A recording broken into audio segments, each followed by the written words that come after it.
Hey folks, it's Lachlan here again.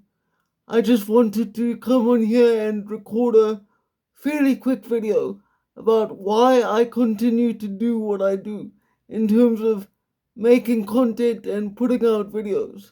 Even though I have a small channel and I don't have a lot of influence in the way of followers and really any institutional power to make any real changes.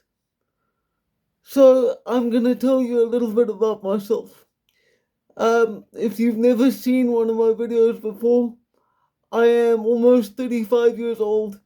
I've lived in South Africa my entire life.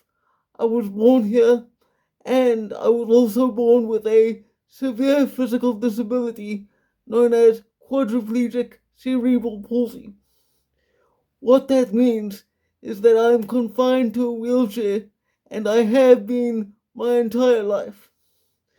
What you may not know about my disability in particular is that when I was diagnosed with it as a toddler, my parents were told that I would never learn to speak or write. And you gotta remember, this was back in the 90s, so medical knowledge was a far cry from what it is today. But that was the prognosis given to my parents with regard to what my future would be. As you can tell, I can speak and I am fairly articulate, if I do say so myself. But I did undergo speech therapy and occupational therapy from the age of 2 onwards. And it was only at about age 10 that regular people began to be able to understand what I was saying. So, how does this relate to why I make videos? Particularly why I talk about the situation here in South Africa. Well, as I said, I was born here and I've lived here my entire life. My ancestry in South Africa goes back several hundred years on both sides of my family, and I have no close relatives in other countries.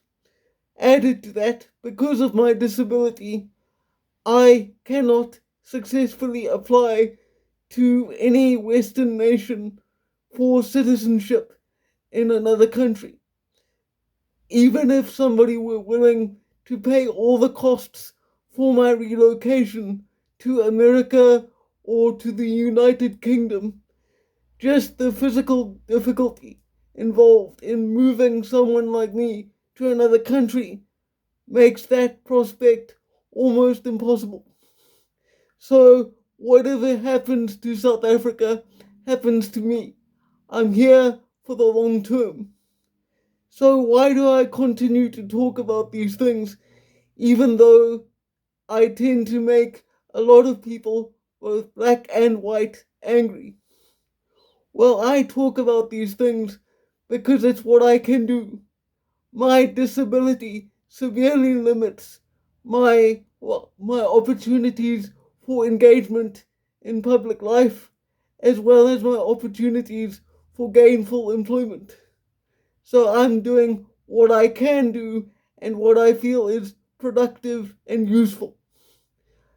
Because I try to remain balanced in my perspectives, I tend to anger people on both sides. I get death threats from black radicals who threaten me with violence and disposition of my property based on crimes that were committed by other white people. And then I get angry comments from white people when I say something critical of AfriForum or Donald Trump, for example. So I am not strongly aligned to one side or the other. The reason I make the content I do is that, as I say, I can't leave here, so whatever happens to South Africa directly impacts my future. And so, what I want for South Africa is the best possible outcome for everyone involved, regardless of their race or their background. And so, I guess also what I wanted to talk about is the effect that death threats have on me.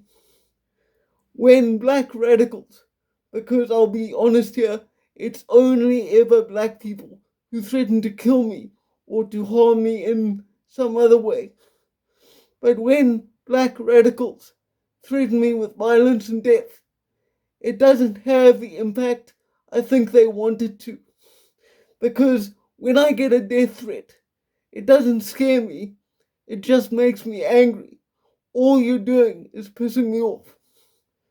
Because in my life, I have already survived a violent home invasion in which I was threatened at knife point, as well as the July 2021 riots caused by the arrest of former President Jacob Zuma, in which 700 angry Zulus at one point were at the end of my street and were only held back by residents who blockaded the road and stood there with guns, with a very clear message that if they proceeded any further, they would pay for it.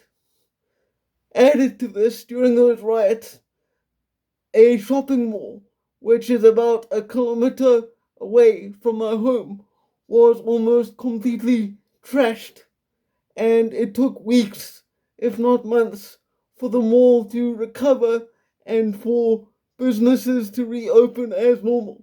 Some businesses, in fact, never reopened after the riots. So, what I'm saying here is that I don't care what color your skin is. If I see you doing something that I consider to be stupid, I'm going to call it out because that is what is within my power and my right to do. Some people are going to like that, some people won't. But if you do like it, I appreciate your support and I hope that you continue to enjoy what I create. As always, I hope you find some value in this content. Look after yourselves, take care of each other, put South Africa first, and for now, farewell.